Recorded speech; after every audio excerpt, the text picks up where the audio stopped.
আমাদের political culture পাল্টাতে হবে। পাল্টানো মানে ভালোর দিকে নিয়ে যেতে হবে।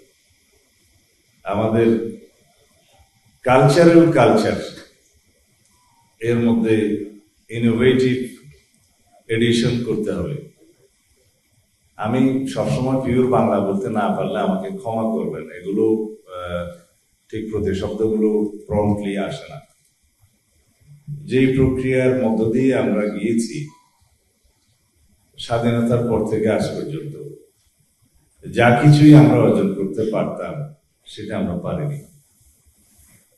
যা কিছুই আমরা এই জাতির জন্য রেখে যেতে পারতেন আমাদের পূর্বসূরীরা এবং আমরা পারবো, সেটার দিকে আমাদেরকে নজর দিতে হবে। কি আমরা পারিনি সেটা হচ্ছে আমাদের অতীত, কি আমরা পারবো সেটা হচ্ছে আমাদের ভবিষ্যৎ, কি আমরা করব সেটা হচ্ছে বর্তমানের প্ল্যাটফর্ম। এখানে আমরা দাঁড়িয়ে আছি। আমাদের ভবিষ্যৎটা বিনির্মাণ করার জন্য সবসময় আমি বলি, ইতিহাসকে ভিত্তি করে ইতিহাসের মধ্য থেকে ভবিষ্যতের মধ্যে ধারণ করতে হবে। সবসময় বলে না, remember all the good practices and memories.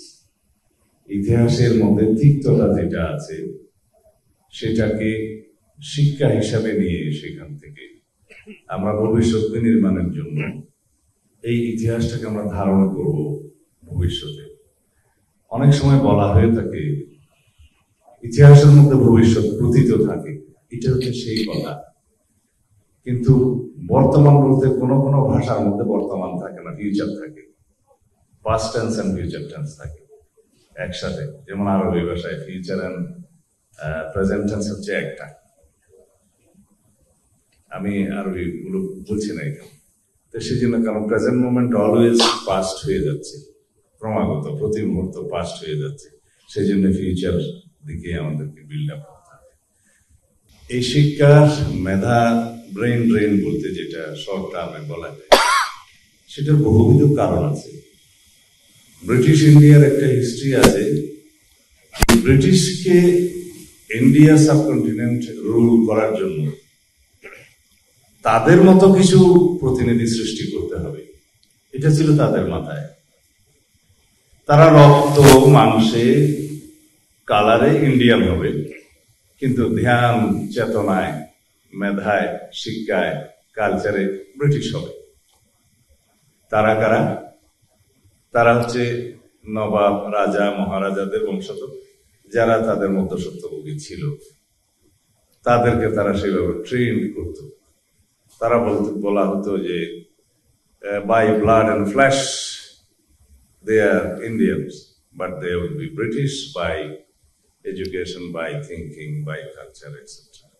তাহলে আর তাদেরকে সশরীরে এসে এখানে রুল করতে হয়। মেধা ব্রেনের সাথে এটা, মানে ব্রেন ড্রেনের সাথে এটা তুলনা করলাম এখানে। এই জন্য আমাদের এখানে হয়েছে ঠিক রিভার্স। মেধাহীন করো এবং এই জাতিকে সেভাবে শাসন করো। আমাদেরকে মেধাহীন করার জন্য এখান থেকে ব্রেন ড্রেন হয়েছে, তারা আসে না। কেন আসে না? যেই রুমের মধ্যে অক্সিজেনের অভাব হবে সেখানে কি মানুষ বাঁচতে পারে? পারে না। তো সুতরাং এমন একটা পরিবেশ তারা সৃষ্টি করেছে যাতে মেধাবীরা আর কখনো এখানে না আসে।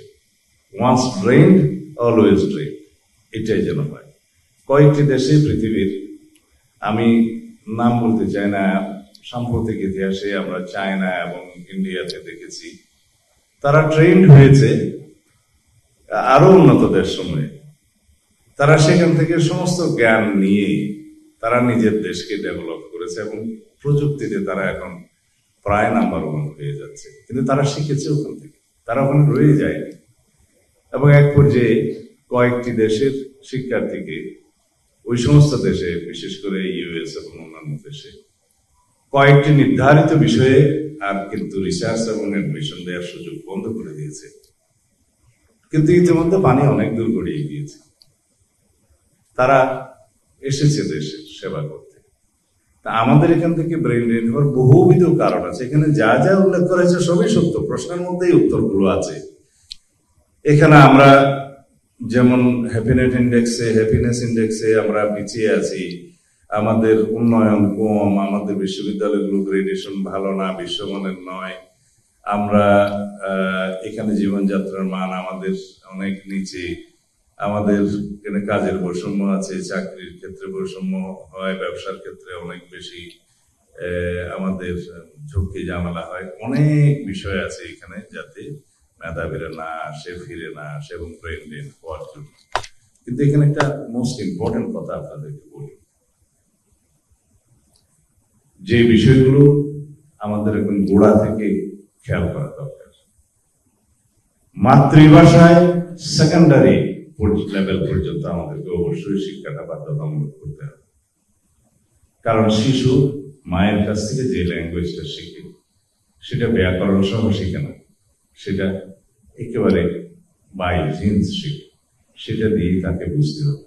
আমরা অবশ্যই বিদেশি একটি অথবা দুইটি ভাষা আমরা শিখবো বাধ্যতামূলক, সেটার জন্য আলাদা টিচার নিয়ে আসা হবে, আলাদা শিক্ষা দেয়া হবে, লিটারেচার শিখবো, ল্যাঙ্গুয়েজ হিসেবে শিখতে হবে। কিন্তু সেই বিদেশি ল্যাঙ্গুয়েজ দিয়ে যদি আমি ইতিহাস পড়ি, অঙ্ক পড়ি, সায়েন্স পড়ি, সেকেন্ডারি লেভেল পর্যন্ত মেধার বিকাশটা হবে না।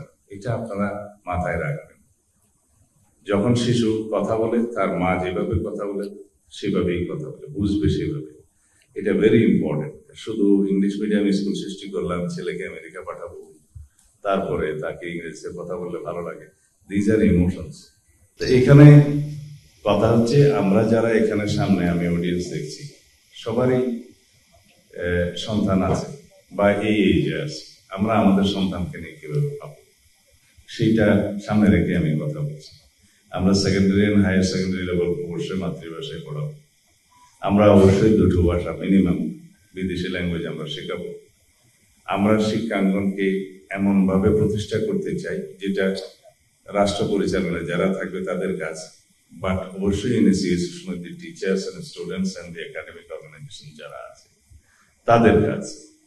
তো সেই শিক্ষার পরিবেশ যদি ঠিক থাকে, যদি রাষ্ট্র থেকে সেরকম ব্যবস্থা করা হয়, সেই সহযোগিতাটা যদি শিক্ষাঙ্গন থেকে পাওয়া যায়, শিক্ষকদের কাছ থেকে পাওয়া যায়, স্টুডেন্ট অর্গানাইজেশন গুলোতে পাওয়া যায়, অবশ্যই সেরকম একটা অ্যাটমসফিয়ারে, সেরকম একটা এনভায়রনমেন্টে শিক্ষা এবং রিসার্চ দুটোই এগিয়ে যাবে। তার মধ্যে আর কোনো বৈষম্য হবে না। এখন যে অপকালচারের শিকার আমরা হয়েছিলাম, শিক্ষক রিক্রুটমেন্ট থেকে শুরু করে স্টুডেন্ট রিক্রুটমেন্ট এবং চাকরি প্রদান করা, তিনটা স্তরেই যেভাবে পলিউশন হয়েছে, যেভাবে পলিটিক্যালাইজ করা হয়েছে, যেভাবে বাংলাদেশের মেধাকে অবমূল্যায়ন করা হয়েছে, সেটার পরিণতি হচ্ছে আজকের এই সেমিনার। সেই জন্যই আমাদেরকে খেয়াল করতে হবে, আমরা রেসপন্সিবল ন্যাশন বিল্ডিং এর জন্য, শিক্ষকরা রেসপন্সিবল ন্যাশন বিল্ডিং এর জন্য। অতি অবশ্যই সহযোগিতাটা নিতে হবে স্টুডেন্ট অর্গানাইজেশন, কমন স্টুডেন্টদের কাছ থেকে, শিক্ষাঙ্গনের কাছ থেকে। এই যে তিনটা মিলিত ফ্যাক্টর মিলিয়ে রাষ্ট্র পরিচালনায় যারা জড়িত, নীতি প্রণয়নে যারা জড়িত, তাদের, শিক্ষক সমাজের, শিক্ষাঙ্গনের, ছাত্রদের সম্মিলিতভাবে একটা প্রচেষ্টায় আমরা যাতে এই ব্রেন ড্রেন এবং অন্যান্য আমাদের যে এই লাইনে ক্ষতি হওয়া ন্যাশন বিল্ডিং এর যে সমস্ত ফিল্টারেজ আছে এগুলো বন্ধ করতে পারি, তাহলে পরে আমাদের মেধাবী সন্তানরা দেশে থাকার একটা পরিবেশ পাবে। দেশে যদি সে উন্নত শিক্ষা এবং উন্নত মানের রিসার্চ করার সুযোগ থাকে, তাহলে সে বিদেশে যাবে। দেশে যদি এমপ্লয়েড হয়ে সে কন্ট্রিবিউট করার সুযোগ পায়, তাহলে সে বিদেশে যাবে না। সেই পরিবেশটা নিশ্চিত করার জন্য আমরা কাজ করবো ইনশাআল্লাহ সম্মিলিতভাবে।